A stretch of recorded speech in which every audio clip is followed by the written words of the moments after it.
Welcome to the channel, welcome back if you've been here before. My name is Ash. Apologies about the lighting. I'm having some issues in my apartment with the heating / overhead lights.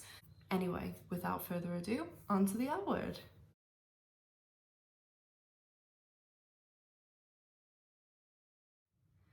We are up to season 1, episode 13, the penultimate episode of the season.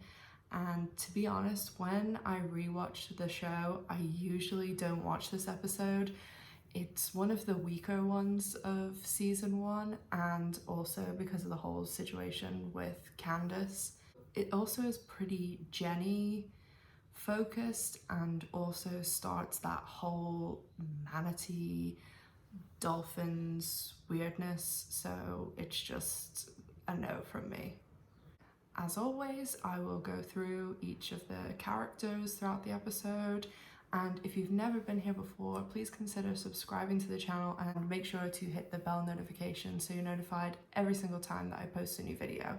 We start off the episode with Shane, who is talking to Jaffe's daughter, who she's kind of been hanging out with, a favour for Sherry Jaffe's husband, who's kind of wanting to set Shane up in her own salon. And Clea is quite young, like she seems to be 19, 20. They mentioned she dropped out of university. Shane is trying to let her down easy and kind of say she's seeing someone, there's not going to be anything that happens between them.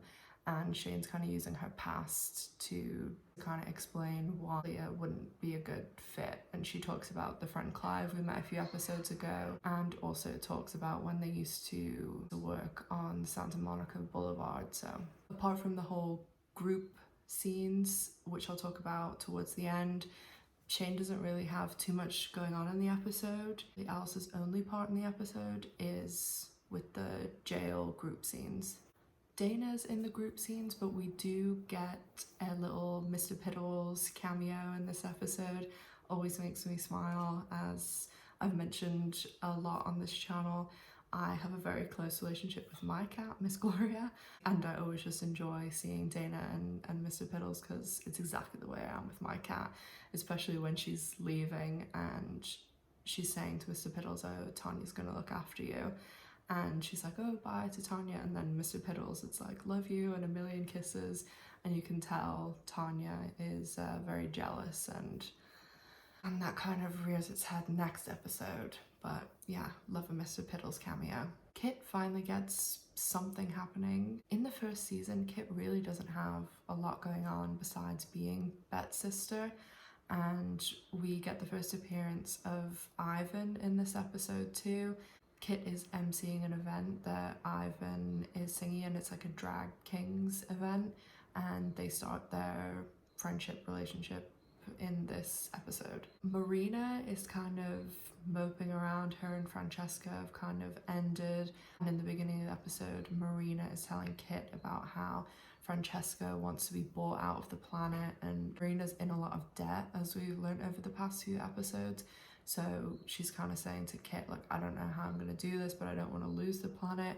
And I think had Karina Lombard stayed with the show, we would have seen a lot more about Marina and business, the planet, and that kind of got really swiftly tied up in a strange way the first episode of the second season, because obviously Karina Lombard didn't come back to the show. There's always a lot of rumors about why she didn't want to come back to the show. I mean, she's made some strange comments when being asked about the L word, and basically said that working with a female cast, well, all female cast, has kind of turned her off from women, because she said previously to the role in the L word, she was a bit more, I think she said she was bi, but I think she was more sexually fluid. And she said working on the L word cemented that she was 100% straight. I don't think that Karina Lombard and Jennifer Beals got on very well, and Karina Lombard wanted a lot more for her character, more screen time, and was very vocal about what direction she thought Marina should go in. And obviously Jennifer Beals was the star of the show, and Bette and Jenny are the main characters of the show, so And also the Bette-Tina relationship is a huge focal point of the show, why a lot of the people do watch the show, and it's why the show was greenlit in the first place. It was the chemistry between Laura Holloman and Jennifer Beals, so Karina Lombard just didn't win that battle. Marina in this episode also starts seeing Robin, who Jenny met last episode at Dinah Shores, and this was weird. Maybe they were gonna go somewhere with it in the second season, and just like I said, Karina Lombard didn't come back for the second season. While I was speaking, my electricity got sorted, my overhead lights got sorted, so sorry about the change in lighting. As I was saying, the whole Jenny and Marina both seeing the same person, both seeing Robin, very strange storyline, don't know quite what they were going for there, and it just wasn't something that greatly interested me. Jenny in this episode just, I feel like it's when she starts becoming extremely annoying, for lack of better words. She and Tim have kind of a discussion, and Tim saying he's getting his teaching certificate finally, and that's kind of lining up Eric Mabius to leave the show. I think that was sort of a natural progression, because what would they have done with him in season 2 if, you know, him and Jenny are split up? And he does mention that, you know, when he switches departments, that he and Trish could be together. Kind of a strange thing, because how do you go from being a swim coach? I mean, he was very experienced. He mentioned being on the Olympic team, and he's obviously a great swim coach, but how do you go from that to working as a professor at California University? I mean, obviously California University is fictitious, but it seems as if it's a good school. But you would think the way he's saying about getting his teaching certificate, like he'd be teaching grade school, middle school, or high school. But maybe I'm diving a bit too deep into that comment. Jenny also goes to the aquarium and meets a fish curator called Jean, who is one of the most bland people in the world. I know that's awful, I'm being really mean, but yeah, the whole storyline with her, Marina, Robin, and Jean just really does not interest me. I normally do fast forward the scenes with them over like the next couple of episodes. Bette and Tina are going to talk about them with the whole group scene, as we don't really get any Bette and Tina this episode. We just get one small scene with them in the beginning where it's the beginning of their day, and Tina's saying about, you know, everything she's doing with Oscar, leaving for the day, and Bette's going to work.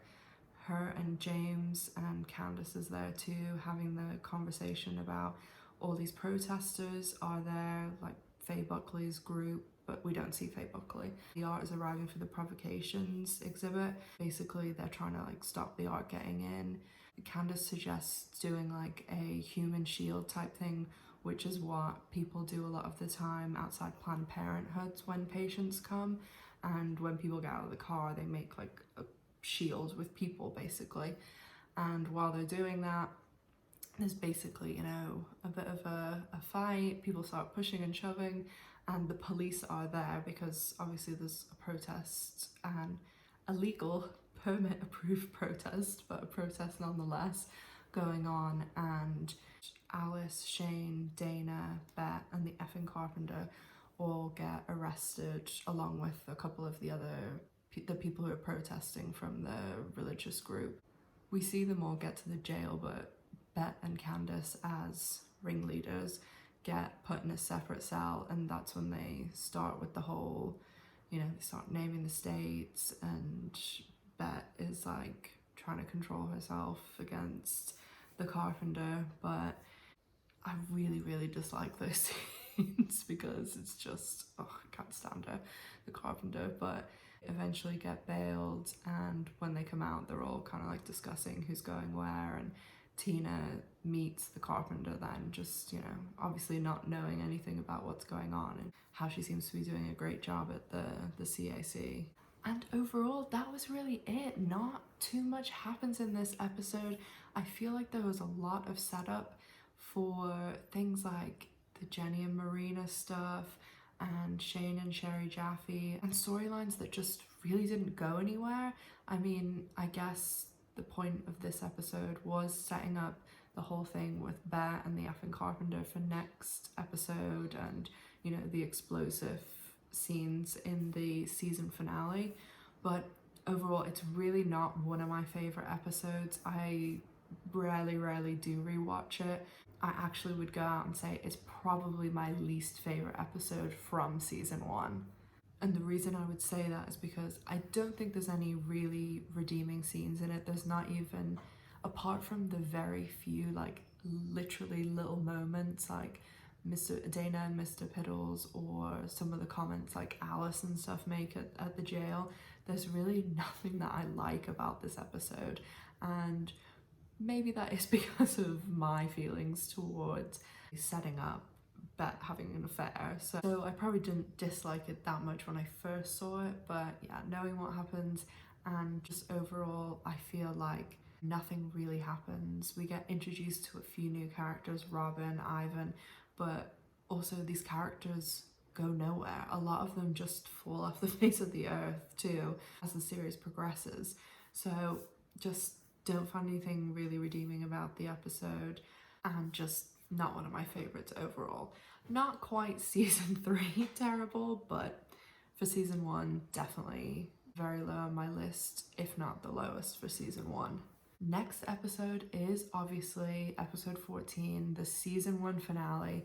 A lot goes down in this episode, so I will go over it in detail. Obviously, most people watching this video know what happens in season 1, will be rewatching it.